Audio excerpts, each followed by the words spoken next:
हम बात करते हैं संसाधन के बारे में स्वमित के आधार पर। ठीक है, पहले बता चुके थे उपयोगिता के आधार पर। ठीक है, अब हम बात करते हैं स्वमित के आधार पर। संसाधन तीन प्रकार का होता है। कितने प्रकार के? सॉरी, 4 प्रकार का होता है। पहला होता है व्यक्तिगत संसाधन, दूसरा होता है अंतरराष्ट्रीय, दूसरा सामुदायिक, तीसरा राष्ट्रीय और चौथा होता है अंतरराष्ट्रीय। 2027 के लिए कहता है कि व्यक्तिगत संसाधन किसे कहते हैं। ठीक है, समझना। कहता हूँ वैसा संसाधन जिस पर किसी खास यानी किसी एक व्यक्ति का अधिकार हो, किसी व्यक्ति का अधिकार हो, उससे हम कहते हैं क्या? व्यक्तिगत संसाधन। ठीक है, जैसे बताता है नीरज बाबू कि भूखंडन। ठीक है, जो भूखंडन होता है, जो जैसे कुएं जब होते हैं, किसी एक खास व्यक्ति का कुआं होता है। ठीक है, किसी खास व्यक्ति का जमीन होता है, उसी को हम लोग कहते हैं क्या? भूखंडन। भूमि यानी खेती सब हो गया, उसको किसी एक खास व्यक्ति को होता है। घर किसी खास व्यक्ति का होता है। अगला हम बात करते हैं समुदाय। ठीक है, कहता वैसा संसाधन जिस पर किसी खास समुदाय का अधिकार हो, किसी खास समुदाय का अधिकार हो, उसी को हम लोग कहते हैं क्या? सामुदायिक संसाधन।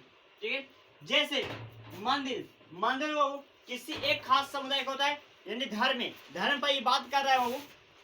मंदिर हो जाएगा हिंदू हुआ, तो हिंदू को हुआ बाबू तो किसी खास समुदाय का हुआ। मस्जिद, तालाब आदि। ठीक है, अगला बात करते हैं राष्ट्रीय। ठीक है, अगला क्या बात करते हैं? राष्ट्रीय। कहता हूँ अगला वैसा संसाधन जिस पर किसी राष्ट्र का अधिकार हो, जिस पर क्या हो? किसी राष्ट्र का अधिकार हो, उसे हम राष्ट्रीय संसाधन कहते हैं। तो बाबू MVVI क्वेश्चन 2027 के लिए। ठीक है, तो आप लोग यूट्यूब चैनल रोजगार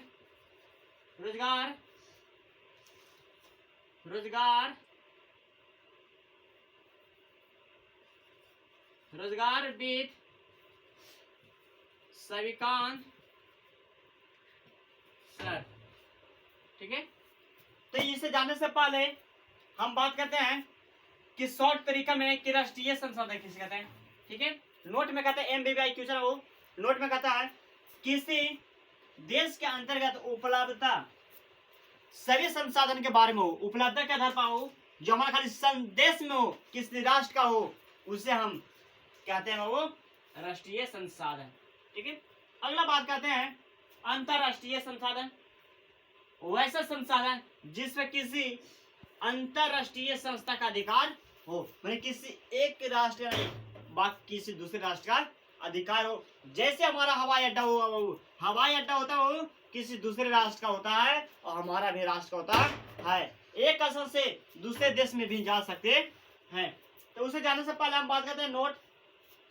कहता है किसी देश की तट रेखा से 200 किलोमीटर, कितना किलोमीटर हो? 200 किलोमीटर। ये ऑब्जेक्टिव क्वेश्चन पूछता है।